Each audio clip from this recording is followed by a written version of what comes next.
Hello and good morning students, welcome back in Sunny sir classes. तो आज हम अपने इस वीडियो में एडमिशन ऑफ अ पार्टनर जो आपके क्लास 12 अकाउंटेंसी सब्जेक्ट का चैप्टर है, इसको हम डीप में डिस्कस करेंगे और इस चैप्टर के जितने भी टॉपिक्स हैं, जितने भी न्यूमेरिकल क्वेश्चंस हैं, उस क्वेश्चंस को हम वन बाय वन सॉल्व करते हुए आपको दिखाएंगे। आपने एक बार मेरी इस वीडियोस को देख लिया तो 100% आपको इससे इजी मेथड कहीं और मिलने वाला नहीं है। तो अब हम स्टार्ट करते हैं अपने एडमिशन ऑफ अ पार्टनर्स के शॉर्ट क्वेश्चन। तो सबसे पहले मैं आपको बता देता हूं कि बोर्ड एग्जाम में एडमिशन ऑफ अ पार्टनर्स के कौन से क्वेश्चन आने के चांस सबसे ज्यादा बनते हैं। तो चलिए देखते हैं।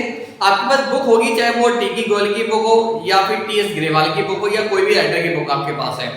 आपकी जो एडमिशन ऑफ पार्टनर्स का जो चैप्टर है, इसमें 2 न्यूमेरिकल क्वेश्चंस आने के चांस सबसे ज्यादा बनते हैं और उसमें से जो फर्स्ट क्वेश्चन है वो बनेगा आपका 1 मार्क का क्वेश्चन। 1 मार्क का एक क्वेश्चन आपके बोर्ड एग्जाम में आता है जिसमें आपसे न्यू रेशियो कैलकुलेट करने के लिए या फिर सैक्रिफाइसिंग रेशियो को कैलकुलेट करने का एक क्वेश्चन आपको मिल सकता है। तो आज हम अपने इस वीडियो में उस 1 मार्क का जो क्वेश्चन है उसको सॉल्व करना सीखेंगे। अब बात करते हैं कि दूसरा क्वेश्चन बोर्ड में कौन सा आएगा।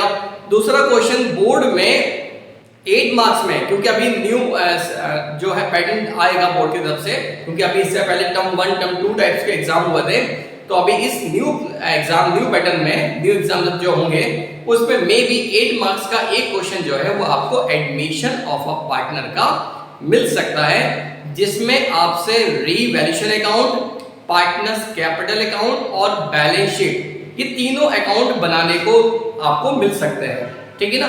तो इस टाइप के जो क्वेश्चंस है वो हम अपनी नेक्स्ट वीडियो में डिस्कस करेंगे। अभी हम step by step short question को करना स्टार्ट करेंगे और फिर स्टेप बाय स्टेप कंप्लीट होने के बाद फिर हमारे जो है न्यूमेरिकल क्वेश्चन, जो लॉन्ग वाले न्यूमेरिकल क्वेश्चन है, उसको हम डीप में डिस्कस करेंगे। होप सो आपको व्हाइट बोर्ड एकदम क्लियर दिख रहा होगा।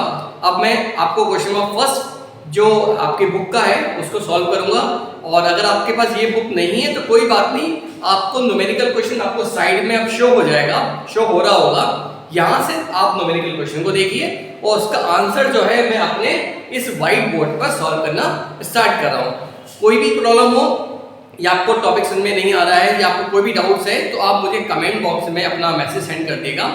मैं नेक्स्ट वीडियो में आपको उस क्वेश्चन को दोबारा से कोशिश करूंगा एक्सप्लेन करूं और इजी मेथड से एक्सप्लेन करूं। वैसे मेरी गारंटी है आपको एक ही बार आपको वीडियो को वॉच करना है और उसके बाद 100% आपको अकाउंटेंसी सब्जेक्ट में कोई भी प्रॉब्लम होने वाली नहीं है। तो चलिए अब हम स्टार्ट करते हैं अपने न्यूमेरिकल क्वेश्चंस को। तो आपके सामने न्यूमेरिकल क्वेश्चन तो ऑलरेडी शो हो रहा होगा, तो मैं रीड करता हूं इस न्यूमेरिकल क्वेश्चन को। इसमें लिखा हुआ है A and B are partners, sharing ratio 5:3। तो इसमें 2 पार्टनर्स है, आप देख सकते हैं साइड में शो हो रहा होगा। इसमें 2 पार्टनर्स है ए एंड बी और इनका जो रेशियो गिवन है वो गिवन है 5:3। C is admitted into the partnership firm for 1/4 share of future profit. इसमें ए बी 2 पार्टनर्स है और एक नया पार्टनर जिसका नाम है सी, वो फर्म में एडमिशन लेता है 1/4 शेयर के लिए और आपसे बोल रहे हैं calculate the new profit sharing ratio. तो आपको इसमें न्यू प्रॉफिट शेयरिंग रेशियो को कैलकुलेट करना है। चलिए अभी न्यूमेरिकल क्वेश्चन को स्टार्ट करने से पहले मैं आपको एक बात बताना चाहता हूं कि बोर्ड एग्जाम में इस टाइप के जो क्वेश्चंस है वो केवल 4 तरह के क्वेश्चंस है बेटा। अगर आपने उन चारों तरीके के क्वेश्चन को सीख लिया, मतलब न्यू रेशियो को कैलकुलेट करने के केवल 4 ही मेथड्स है। जनरली मैंने वॉच किया है जितने भी प्रीवियस ईयर के क्वेश्चंस है, अदर बुक्स है, सैम्पल पेपर्स की बुक्स है या बोर्ड की तरफ जो क्वेश्चन इश्यू होते हैं, उसमें जब हमने ओवरऑल व्यू लिया तो मुझे मालूम चला कि केवल 4 ही तरह के ऐसे क्वेश्चंस है जो बोर्ड बार-बार रिपीट करता है। तो क्यों ना हम अगर चारों टॉपिक को एक बार सीख ले तो इसका मतलब 1 नंबर का जो क्वेश्चन है वो 100% हमारा सॉल्व तो बोर्ड में हो जाएगा। चलिए सेकंड पॉइंट। अब आप सोच रहे होंगे सर 1 नंबर के क्वेश्चन के लिए इतनी मेहनत करना, ठीक है ना। तो ऐसा नहीं है, क्योंकि जो बोर्ड में लॉन्ग क्वेश्चन आएगा उसमें भी हो सकता है कि आपको न्यू रेशियो कैलकुलेट करना पड़े, तब जाके आपको लॉन्ग क्वेश्चन सॉल्व हो। तो बच्चों अगर आपको ये शॉर्ट क्वेश्चन नहीं आएगा तो आप लॉन्ग क्वेश्चन तो वैसे भी नहीं कर पाएंगे। होप सो आप मेरी बात समझ रहे होंगे। तो पार्टनरशिप फॉर्म में आपको new ratio, sacrificing ratio, gaining ratio जो नेक्स्ट चैप्टर में है, ये सब कुछ आपको आना चाहिए। तो चलिए अब हम अपने इस आंसर को स्टार्ट करते हैं।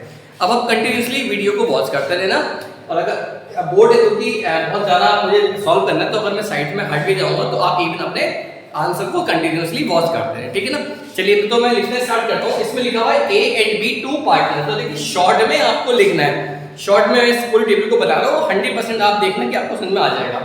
तो चलिए क्वेश्चन नंबर फर्स्ट में यहाँ से स्टार्ट कर रहा हूँ। इसमें हमारे कितने पार्टनर्स हैं? इसमें हमारे 2 पार्टनर्स हैं जिनका नाम है ए एंड बी, और इसका जो रेशियो बुक में गिवन है वो गिवन है 5:3। तो ए एंड बी 2 पार्टनर्स है और इसमें रेशियो गिवन है 5:3। इसमें न्यू पार्टनर जिसका नाम है सी, वो फर्म में एडमिशन लेता है और सी का जो शेयर गिवन है वो गिवन है 1/4। तो मैं लिखूंगा सी 1/4 शेयर लिए, राइट। अब 5 और 3 कितना होता है हमारा डिनोमिनेटर 8 हो जाएगा, 5/8 एंड 3/8। होप सो बस इतना से ही इंफॉर्मेशन क्वेश्चन में गिवन है, इसके अलावा क्वेश्चन में कोई भी इंफॉर्मेशन गिवन नहीं है। मैं आपको इसलिए बार-बार बोल रहा हूं कि ए बी 2 पार्टनर से नया पार्टनर सी आ गया, सी केवल ये बोल रहा है कि मुझे 1/4 शेयर दे दो। अब 1/4 शेयर जो है वो कौन देगा? ए देगा, बी देंगे, दोनों मिलकर देंगे, कम देंगे, ज्यादा देंगे, किस रेशियो में देंगे, ऐसा क्वेश्चन में कुछ भी नहीं लिखा। सी तो बस ये बोल रहा है कि मुझे 1/4 शेयर दे दो। तो बच्चों ये वाला जो टॉपिक है इसको बोलेंगे टॉपिक नंबर 1, क्योंकि मैंने अभी आपको बताया कि बोर्ड में 4 टाइप के क्वेश्चन होते हैं, 4 टाइप के टॉपिक्स होंगे। इसमें से फर्स्ट टॉपिक ये हो रहा है कि ए बी 2 पार्टनर्स पहले से ही सारे क्वेश्चन होंगे, नया पार्टनर सी आ रहा है और सी ये बोल रहा है कि मुझे 1/4 शेयर दे दो, बाकी सी कुछ इंस्ट्रक्शन नहीं दे रहा। अभी जब हम अपने नेक्स्ट टॉपिक्स करेंगे तो उसमें सी, जब नया पार्टनर सी आएगा तो वो आकर इंस्ट्रक्शन देता है। सी बोलेगा कि मुझे ए से इतना शेयर लेना है, बी से मुझे इतना शेयर लेना है, या ए और बी खुद बोलेंगे सी को कि हम तुम्हें इतना शेयर देंगे, हम तुम्हें उतना शेयर देंगे, है ना। आप मेरी बात समझ रहे हैं ना। इसमें ना तो ए कुछ बोल रहा है, ना बी कुछ बोल रहा है, ना सी कुछ बोल रहा है, बस सी कह रहा है कि मुझे 1/4 शेयर दे दो, ठीक है ना। तो इसमें बच्चों सी कोई भी इंफॉर्मेशन आपको नहीं दे रहा, तो इसका मतलब इस टाइप के क्वेश्चन को सॉल्व करने के लिए हमें एज्यूम करना पड़ेगा, क्योंकि इसमें कोई भी पार्टनर कुछ बोल नहीं रहा। तो जब कोई कुछ बोलेगा नहीं तो हमें खुद ही एज्यूम करना पड़ेगा कि वो क्या बोल सकते हैं। तो हम करेंगे assume profit is equal to 1। ये क्या हो गया? Assume profit is equal to 1। फिर करेंगे हम सी शेयर, सी का शेयर कितना है? 1/4। सी के आगे आप एफ ऑफ ए से कर लेना तो बन जाएगा सी शेयर। होप से यहां तक मेरी बात समझ आ गई होगी। लिखेंगे assume profit is equal to 1, C share 1/4। अब क्योंकि प्रॉफिट 1 था, सी को हमने 1/4 शेयर दे दिया, तो कितना शेयर बचा? लिखेंगे रिमेनिंग शेयर। रिमेनिंग शेयर या रिमेनिंग प्रॉफिट कुछ भी बोल सकते हैं हम इसको। Remaining share equal to 1 minus 1/4। 1 में से हम माइनस करेंगे 1/4। जब 1 में से 1/4 माइनस करेंगे तो हमारा वैल्यू आएगी 3/4। 3/4।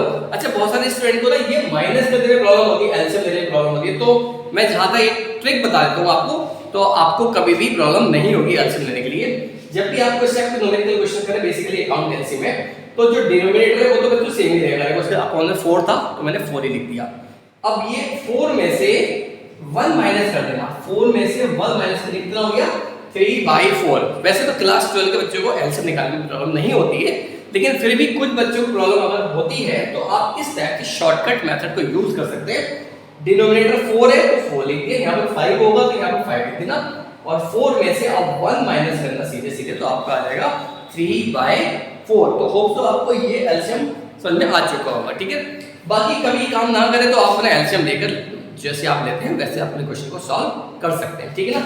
अब रिमेनिंग शेयर कितना हो गया? 3/4। अब जो रिमेनिंग शेयर है इसको कौन ले लेगा? इसको ए और बी आपस में डिस्ट्रीब्यूट कर लेंगे, ठीक है ना, क्योंकि प्रॉफिट था 1, नया पार्टनर सी आया, सी को हमने 1/4 शेयर दे दिया, और सी को देने के बाद जो भी शेयर बचा, रिमेनिंग शेयर था, उसको कौन डिस्ट्रीब्यूट कर लेगा? A and B. तो अब हम करेंगे A new shares, then distribute हम करेंगे B's new share, A new share, 20 new share, ठीक है ना। अब 3/4 जो रिमेनिंग शेयर है, 3/4 की मल्टीप्लाई करेंगे हम ए से, क्योंकि अभी हम किसका शेयर कैलकुलेट करने वाले हैं? ए का, ए न्यू शेयर। ए का शेयर बच्चों कितना था? 5/8। तो 3/4 की मल्टीप्लाई करेंगे हम 5/8 से, तो मल्टीप्लाई करके अमाउंट आएगी 15/32। सेम यही काम हमें किसके साथ में करना है? बी के साथ में करना है। तो 3/4 इनटू इसकी मल्टीप्लाई करेंगे बच्चों b से 3/8, तो 339 अपॉन 32।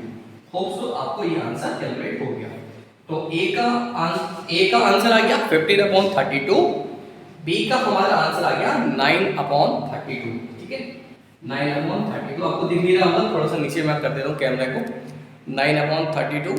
ठीक है, और जो c है नया पार्टनर, उसका तो रेशियो बच्चों हमेशा बुक में दे रहा है, उसका शेयर बुक में हमेशा गिवन होता है। तो हमारा a का आंसर आ गया 15 अपॉन 32, b का आंसर आया 9 अपॉन 32 और c का आंसर आ गया 1 अपॉन 4। ठीक है ना, तो ये फाइनली हमारा आंसर कंप्लीट हो गया। अगर आप चाहो तो इसके आगे तीनों को इक्वल भी आप कर सकते हैं, मैं यहाँ करके दिखाता हूँ आपको। ठीक है, वैसे तो हमारा आंसर कंप्लीट हो चुका, लेकिन क्योंकि एलसीएम इक्वल नहीं है तो a b c, a का आंसर हुआ 15 अपॉन 32, b का आंसर हमने कैलकुलेट किया है 9 अपॉन 32 और c का जो आंसर ऑलरेडी बुक में गिवन था, मतलब शेयर बुक में गिवन था 1 अपॉन 4। ठीक है, तो वैसे तो आप यहाँ पर आपका फाइनल आंसर कंप्लीट हो गया, लेकिन डिनोमिनेटर इक्वल नहीं है तो आप कोशिश करना कि तीनों का एलसीएम लेकर इक्वल करें, ज्यादा अच्छा रहेगा। तो हमने इसका 32 एलसीएम लेंगे तो 15:9:8। ठीक है, 15:9:8 ये हमारा फाइनली आंसर आ गया। ठीक है ना, तो होप सो आपको ये न्यूमेरिकल क्वेश्चन समझ में आ चुका होगा। अगर अभी भी कोई डाउट है तो आप मुझे मैसेज कर देना और आपको मैं रिपीट कर लूंगा इस आंसर को। तो आप देख लेना, ए बी 2 पार्टनर्स थे, नया पार्टनर सी आ गया और सी आकर कोई भी इंफॉर्मेशन नहीं दे रहा, तो इस टाइप के क्वेश्चन को हम एज्यूम प्रॉफिट 1 करके सॉल्व करेंगे। ओके, चलिए अब हम डिस्कस करेंगे अपने क्वेश्चन नंबर 2 को। चलिए तो अब हम अपना स्टार्ट करें क्वेश्चन नंबर 2।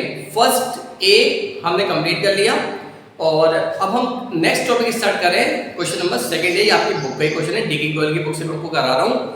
और अगर आपका बुक नहीं है तो कोई बात नहीं, मैं आपको क्वेश्चन साथ साथ शेयर कर रहा हूँ, आप यहाँ पर अपने क्वेश्चन को देखते रहे और मेरी वीडियो में अपने आंसर को भी आप नोट करते रहे। ठीक है ना, तो अभी हम क्वेश्चन नंबर 2 ए को स्टार्ट कर रहे हैं। 2 ए जो है ये आपका नेक्स्ट टॉपिक है। अभी प्रीवियस क्वेश्चन जो था वो उसमें हमने डिस्कस किया था कि ए बी 2 पार्टनर्स ने, नया पार्टनर सी आता है और सी आकर कोई भी इंफॉर्मेशन नहीं दे रहा। अब इस क्वेश्चन के अंदर सी जो है वो आकर इंफॉर्मेशन देगा। अब वो क्या इंफॉर्मेशन दे रहा है आप जरा देखते रहे सॉल्यूशन में। तो देखिए इसमें गिवन है P and Q. Next question हम आपके स्क्रीन पर शो हो रहा है, देखिए इसमें कितने पार्टनर्स है पी एंड क्यू। जो जो इंफॉर्मेशन गिवन है मैं इस इंफॉर्मेशन को अपने आंसर में लिखता जाता हूं। तो इसमें कितने पार्टनर्स है, question number 2, P and Q 2 partners है, पी एंड क्यू 2 पार्टनर्स है और इसका रेशियो गिवन है 4:3। 4:3, 4 and 3 कितने हो गए आपके 7, 4/7 and 3/7, 4/7 3/7। New partners they admit are into partnership for 1/7 share. New partners कौन आता है इसके अंदर आर और उसका शेयर कितना है 1/7। होप सो यहां पे बात समझ आ गई। तो आप क्वेश्चन में रीड कर लिए, ए पी क्यू 2 पार्टनर्स है और इसमें नया पार्टनर इसका नाम है आर, वो एडमिशन लेता है और आर का शेयर जो गिवन है वो गिवन है 1/7 शेयर के लिए। ठीक है, लेकिन अब इसका आगे जरा क्वेश्चन रीड करिए, आगे क्या लिखा हुआ है। इसमें आगे गिवन है कि जो आर है, R as a partner for 1/7 share in profit which he acquires equally from P and Q. अब आकर पी जो है ना, वो जो नया पार्टनर फर्म में एडमिशन ले रहा है तो वो आकर इंस्ट्रक्शन दे रहा है। अब इसमें नया पार्टनर्स आर आकर हमें इंस्ट्रक्शन दे रहा है कि उसका जो शेयर है 1/7 वो पी और क्यू से इक्वायर करेगा। किससे इक्वायर करेगा, पी और क्यू से इक्वायर करेगा और इक्वली इक्वायर करेगा। पी और क्यू से इक्वायर करेगा और कैसे इक्वायर करेगा, इक्वली इक्वायर करेगा। तो पी बोल रहा है कि मैं आधा लूंगा पी से और आधा लूंगा क्यू से। नया पार्टनर्स आर आया और आर ये बोल रहा है which he acquire equally from P and Q. ठीक है, अब 1/7 का हाफ, अब हाफ करने के लिए बच्चों हम हमेशा 1/2 से मल्टीप्लाई करते हैं, ध्यान रखना।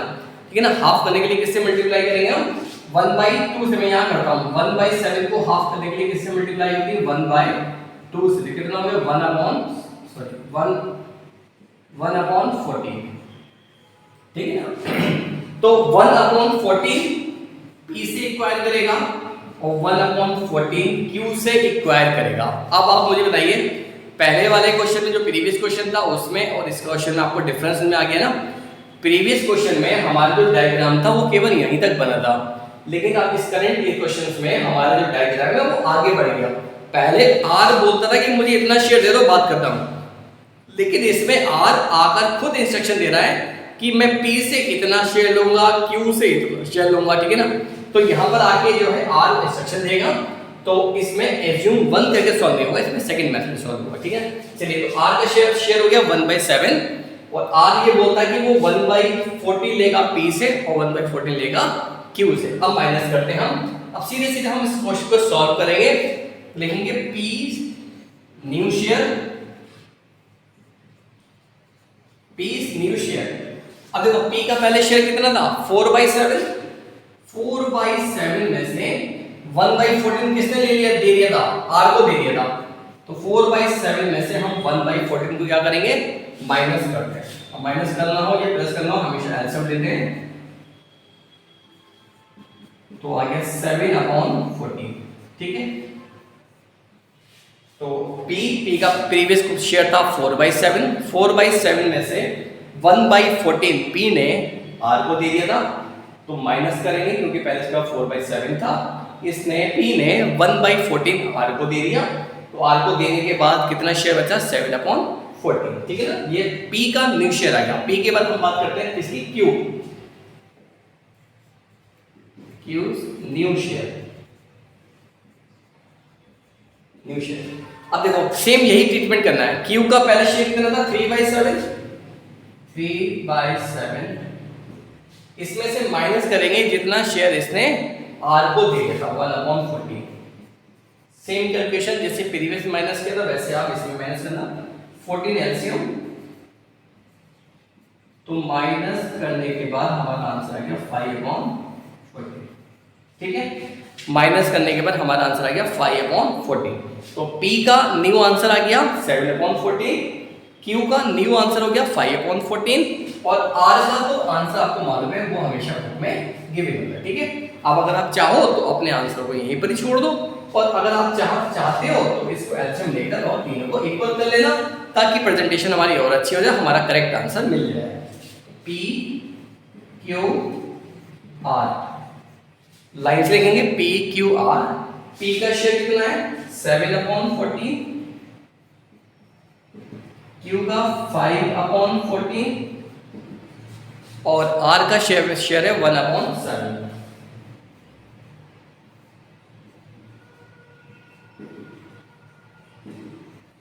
चलिए, तो हमारा फाइनल आंसर आ गया 7/52। होप सो आपको ये आंसर भी समझ में आ चुका होगा, ठीक है ना। एक बार फिर से हम रिवाइज करते हैं। एक आप चाहो तो प्रीवियस वाले क्वेश्चन को इस वाले क्वेश्चन के आंसर को दोनों में कंपेयर कर लेना। P Q 2 पार्टनर्स हैं, नया पार्टनर्स R आता है और R का जो शेयर है वो है 1/7, ठीक है ना। अब इसमें R जो है वो खुद आकर आपको इंफॉर्मेशन देगा, इंस्ट्रक्शन दे रहा है। R क्या इंस्ट्रक्शन दे रहा है कि वो हाफ लेगा P से, मतलब इक्वली ले रहा है। P बोला है मैं दोनों से इक्वली लूंगा। इक्वली का मतलब होता है कि आधा उससे लेगा आधा उससे लेगा। तो 1/7 का हाफ कितना हो गया 1/14। 1/14 लिया जाएगा P से और 1/14 लिया जाएगा Q से, बिल्कुल सिंपल। अब P में से बच्चों आप P माइनस करना, P में से P का शेयर माइनस कर दिएगा, Q में से Q का शेयर माइनस कर देना, ठीक है ना। जब हमने P में से P का शेयर माइनस किया तो P का आंसर आ गया 7/14। Q में से हम Q का शेयर माइनस करेंगे तो हमारा आंसर आ जाएगा 5/14, राइट। और जो R है R का शेयर तो बुक में दे रखा होता है, ठीक है ना। P Q R तीनों को इक्वल रखकर हमने एलसीएम ले लिया और एलसीएम लेने के बाद फाइनली हमारा करेक्ट आंसर आ गया, ठीक है। तो आज हमने अपनी इस वीडियो में 2 टाइप के क्वेश्चन सीख लिए। अब 2 ही तरह के क्वेश्चन बचे, वो हम अपनी नेक्स्ट वीडियो में बताएंगे। और उसकी नेक्स्ट वीडियो में मैं आपको जो बोर्ड में आने